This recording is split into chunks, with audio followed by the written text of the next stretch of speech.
Hello everyone, I'm here in Salvador, Bahia, in the old part of town. This part is called Pelourinho. The word Pelourinho comes from a Yoruba word, pelo. Yoruba is an African language. Pelo means punishment, means punishment against the people that were enslaved, that were kept here under condition of slavery, the African people that were kidnapped from Africa, and they were punished in a public square, tied up to a pole, and whipped and tortured as an example to other people, other enslaved Africans that dared to rebel to the rule of their masters, and also for infraction they committed against their rules. In Brazil, this is a beautiful building. It's called Palácio de Rio Branco. And here, let me show you something else. This is this behind me is called Elevador Lacerta. Lacerta it was the first city elevator that was built in anywhere in the world, and it was supposed to transport merchandise. Unfortunately, part of the merchandise was also human beings. When the people were arriving, people from Africa were arriving in the coast of Bahia, this area, then they had, because Salvador is divided in the lower part and higher part. So to transport them to the higher part, where all the buildings, all the cities was located, then they had to carry them with in this elevator behind me. However, now it's only used for people to just go up and down. It's not used for merchandise anymore, because obviously there are cars and there are other means of transportation. To go down, it costs like few cents, and it's part of it has become a symbol of Salvador. But I was saying in Brazil, I want to show you now I want to walk through the Pelourinho and show you a little bit. It's a beautiful area architectonically, from a point of view, architectural point of view. But it has a very difficult, painful and ugly past. Because as I was saying, here in the Pelourinho, that's where African people were punished in a public square. Brazil has kidnapped from Africa 10 times more people than the US. So up until today, the population of Brazil is more than a half. 54% of the 250 million people that live in Brazil are of African descent. And just the state of Bahia, where I am right now, it's 80% of people are African descent. Brazil was the last country to abolish slavery in 1888. One question that I had when I was studying and when I was thinking about the horrible institution of slavery in the US and in Brazil, they are the main recipients of African people used as in slavery. The question I had, what was the difference between the institution of slavery in the US and the institution of slavery in Brazil, and especially what happened after slavery was abolished, where Brazilians and Portuguese kind of pride themselves of there is a little wind. They believe that the slavery in Brazil was a little milder than in the US. I think slavery was slavery. Slavery is depriving people of their freedom, and it was brutal anyway. But what happened after is interesting. So we came now to the Praça da Cruz Caída. Cruz Caída means, in Portuguese, in English means the fallen cross. Used to be a church here. There is no more church, but there is this church, this cross, and this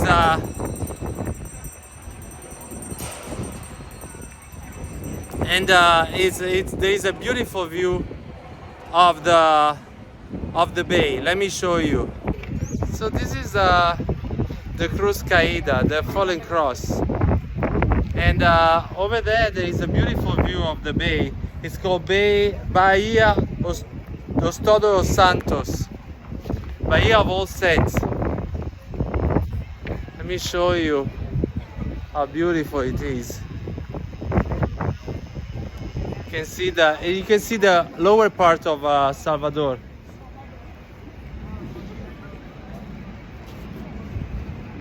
Look how beautiful, guys. It's amazing. Beautiful view.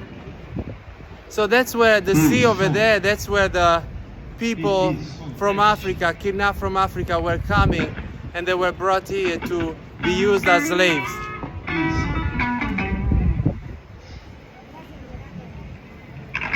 Here's somebody singing, starting to sing.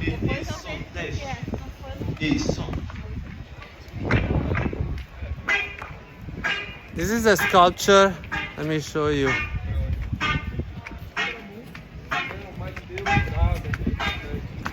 A sculpture that represented Baiana. Baiana over there is a woman from Bahia, and she's dressed in a typical dress of Bahia.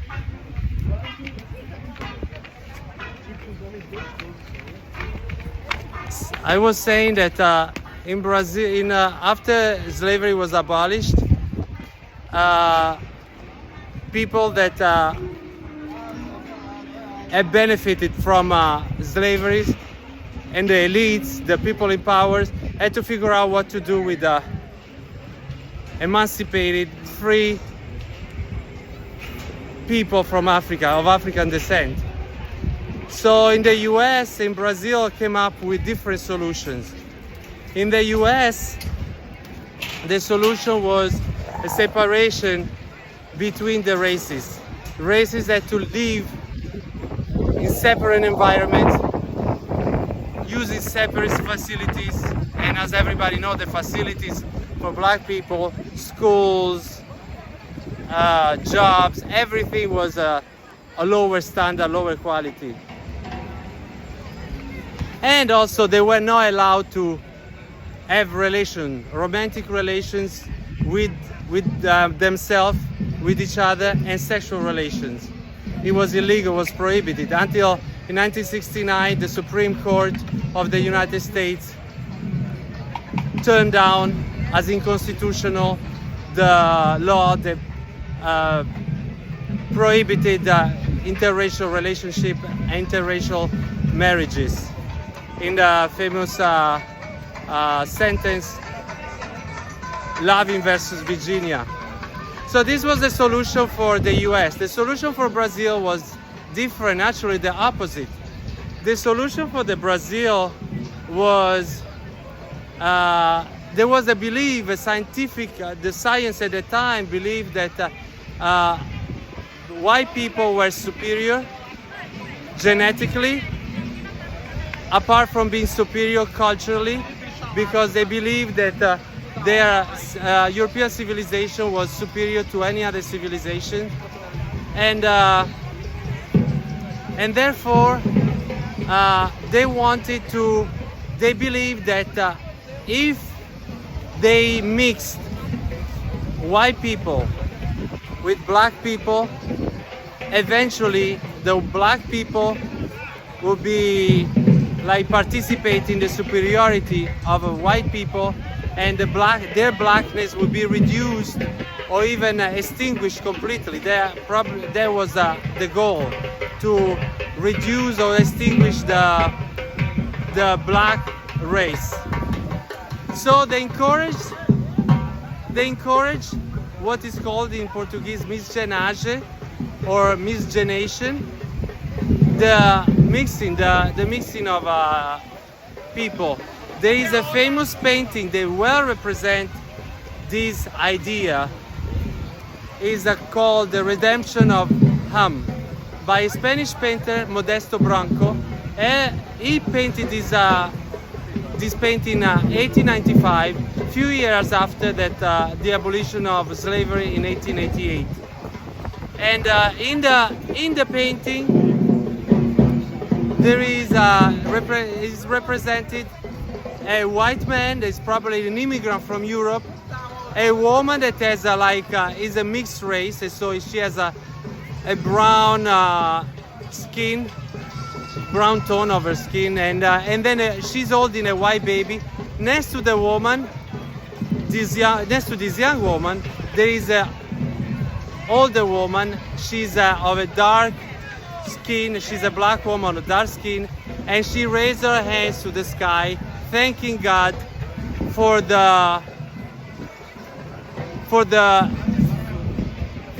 allowing her family to whitening. No, obrigado. To allow her family to whitening. This is the miscegenation. The goal of miscegenation was the whitening of the race, embrancamento da raça. And so this painting represents well what was the goal of the political establishment, to whitening the race, diminishing the blackness of the black race, and eventually everybody will be of a one mixed race or white race, and the relations between the racial problem will be resolved. To do that, they encourage immigration from Europe. That's why in Brazil, especially in the south, there are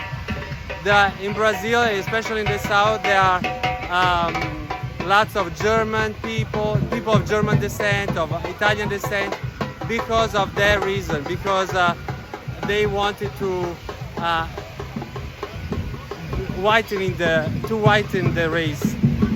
And this concept, this mentality has stayed with Brazil for a long time,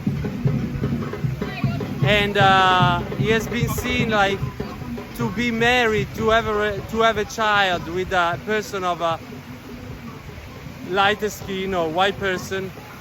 It was a way to ameliorar a raça. Ameliorar a raça was to improve the race. And he stayed with Brazil, and in some places, in some families, they still believe that interracial marriage is if you are of a darker complexion and you marry with a person of a lighter complexion, you are going to improve the race because there are going to be less darkness in your skin, which it doesn't happen all the time, because back in the days they believed the white genes were dominant, but now science says that the black gene is dominant. And in a family it can be a person with lighter skin, but also a family with darker skin. However, in the past 20-30 years, mentality has slowly changed, especially here in Bahia. There has been affirmation of blackness and a black identity, the African identity, and African culture. And so now people are more in touch with the cultures of their ancestors. They never really, in the Bahia has been Bahia here, the state where I am, has been, now we are in the Praça da Sé, the square of the cathedral. This is the cathedral behind me.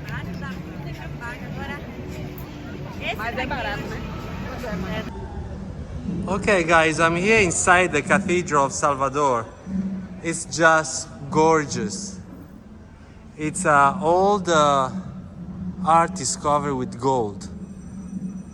I want to go close for you to see. It's been built in the 1700s, I believe, and it's in a Baroque style. Baroque style is a art style that accentuates details, and it makes it very, very heavy and very dramatic. I have to confess, it's one of my favorite styles of art. Maybe because subconsciously I like drama. It's very beautiful.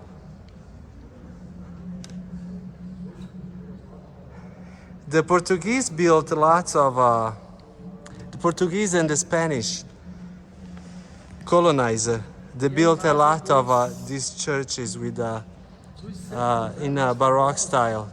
Here in Salvador there is one church that we are going to visit together. It's called Church and Convent of San Francis. Igreja e Convento di San Francisco. It's even more gold. It's believed that 1 ton of gold has been used just to build that church. But other places in South America that have been colonized by Spanish people also have a similar church. I know in Bogota there is a church too that is like this. It's in Baroque style, and is full of gold and statues, very dramatic statues of saint and representation of Jesus. Look all the ceiling. It's amazing. This is a beautiful square. So in the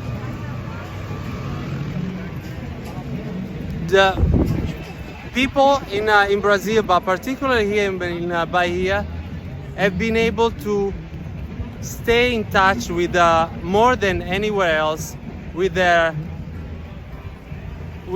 culture of their ancestors. And especially there are 2 areas they have where there is more than one area. There is the food. There are more similarities. I've traveled a lot in Africa, in West Africa especially. And I can see the similarities between the food here in Brazil and the food back in Africa. The ingredients, the spices, the way to prepare it is very similar. So this is an aspect that they have kept. Another aspect they have kept is religion. Religion. There is an Afro-Brazilian religion called Candomblé. Candomblé it can be traced down to religious practice in West Africa, and they believe in 12 gods. They are called Orisha, and the Orishas are connected directly with some aspect of nature. So it's a religious base basically in nature. However, during slavery, they were not able to, they were forbidden from practicing Candomblé. So people that were enslaved, they came up with a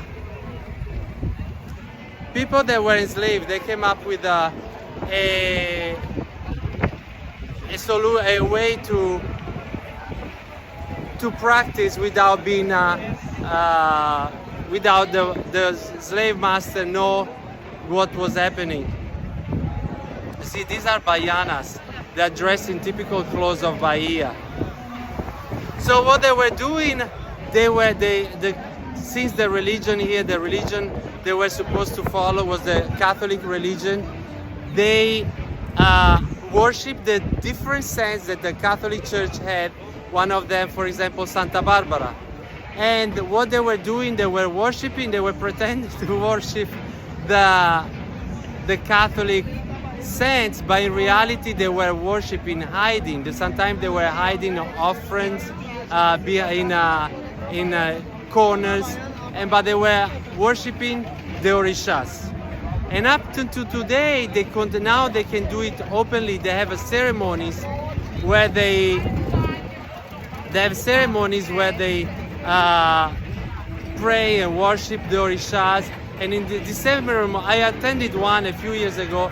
The ceremonies are very interesting because they dance, they drum, and at one point, one or more orishas take possession of a person, possess the person. The person loses control of themselves, and they lose control of themselves, and they start talking tongues and etc. Another aspect, but it's not really, is typical of Brazil, or Afro-Brazilians. Another aspect of Afro-Brazilians is Capoeira. Capoeira is considered a dance, but it actually was a disguised martial art. It was a fighting training for the people that were enslaved, to try to prepare for a rebellion. This church behind me is the church of São Francisco, Igreja Convento de São Francisco. It's a church built in a Baroque style, and it's full of, it's closed now. But it's built, the interior is covered in 1 ton of gold. So the capoeira, they were preparing to rebel and to fight because they wanted their freedom. Nobody is born a slave. Everybody wants freedom and want to have a free life. And so, since they couldn't openly show that they wanted to fight for their freedom and to rebel against the slave master, so they disguised the martial art as a dance. Talking about rebellion, the one behind me is a statue erected in honor of Zumbi dos Palmares. Zumbi dos Palmares was an enslaved African that rebelled against slavery, the institution of slavery. And so he's a hero for freedom. One thing I like about Bahia, Salvador, there is a lot of coconut everywhere, and it's refreshing, it's fresh, and it's a natural drink, and especially in the summer they keep it in ice, and in the summer it's so nice to drink it anytime. Actually in Salvador is most all year round is summer. In what we consider summer, in the months of May, June, July, August, September, it's still warm, but the only difference is that it rains a lot. Here I'm going to show you the entrance to a nice museum, Museu do Carnaval da Bahia. Everybody knows Rio de Janeiro Carnaval, but the Carnaval de Salvador is even nicer. Let me show you. This is the entrance. It's so beautiful, so colorful.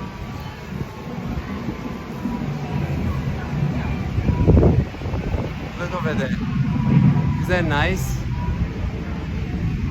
Pelourinho is made with a lot of stones, cobblestones, the streets, and they are the original ones. They were put here during colonial time. The houses are beautiful, full of colors, full of life. It's just a beautiful ambience. Unfortunately, it's a dangerous area because it's very touristic, and many people. There is a lot of poverty in Brazil, and particularly here in Salvador, because the gap between those that have and those that don't have is very big. even though, and the power and the money is concentrated in the hands of very few people. Even though Brazil has 54% of people of African descent, and 80% of the people living in Bahia are African descent, very few people of African descent are represented in parliament and in political establishment. And in Brazil, in Salvador, just now they are having the first governor in hundreds of years, the first governor that is black. So the powers, the African influence is very strong in terms of culture, but the economical and the political powers stay within an elite from both parties. And drums everywhere. And the elite is white and has a lot of money. Meanwhile, the rest of the population struggle. So now I'm going to the main square of Pelourinho. It's a famous square, postcard square. And let me show you. It's also, see, this is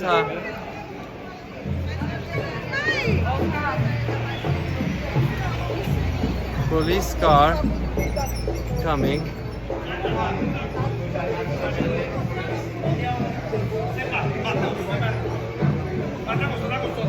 Okay, this is really beautiful. This square is famous for different reasons. Okay, let me show it to you first.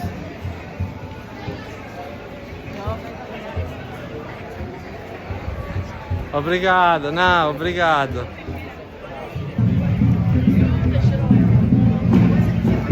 Look how beautiful. All colors. So behind me, this blue building is called Casa e Fundação de Jorge Amado. Jorge Amado is one of the most famous writers of Brazil, and he was from Bahia. And he describes the life, the daily life, good aspect and difficult aspect of people in Bahia, especially people there of African descent. This square though is very famous. I don't know if anyone can recognize it.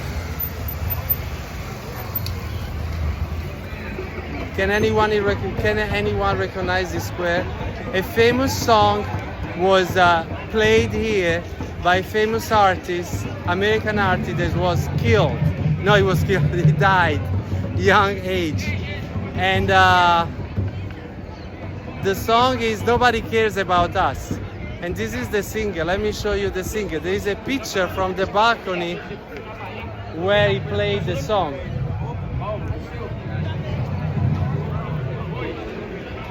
See, Michael Jackson.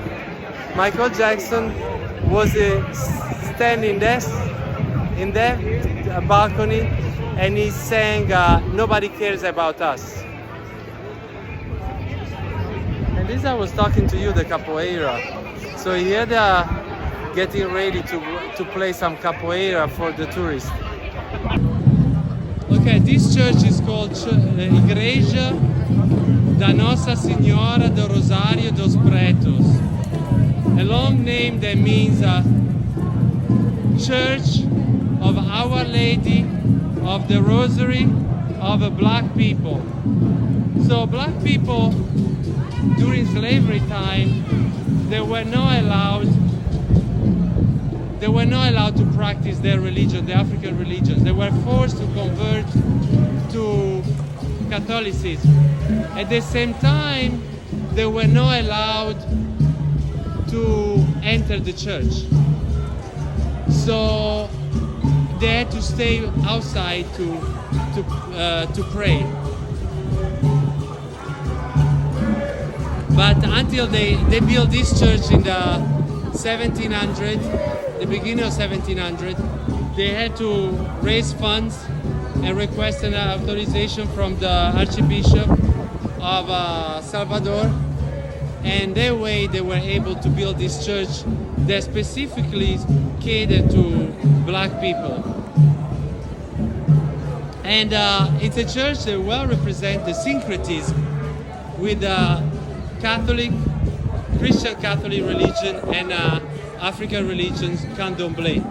Because when they have ceremonies inside the church, there is a worshiping of Jesus and Mary and the saints. At the same time, they also worship. They have a way of worshiping, an African way, with drums and worshiping the orishas in not so direct ways, but it's also orishas. The beliefs of the orishas it continues to today. The police is omnipresent in Salvador. Every corner, especially in this area, every corner has a police car, police people, military people, ensuring the safety of the tourists, especially in this moment that is preparing for Carnival. When Carnival, and this is also summer, arrives, there are lots of tourists, and tourists attract also assaults and robberies of phones and money, and sometimes they have weapons. Unfortunately, I believe that any government prefers to invest in military and police rather than invest in education and investing in providing opportunities for people that are struggling with their daily life, because the wages are very low. But they invest in police, and people are still struggling to make ends meet. I'm going up to show you another part of Pelourinho.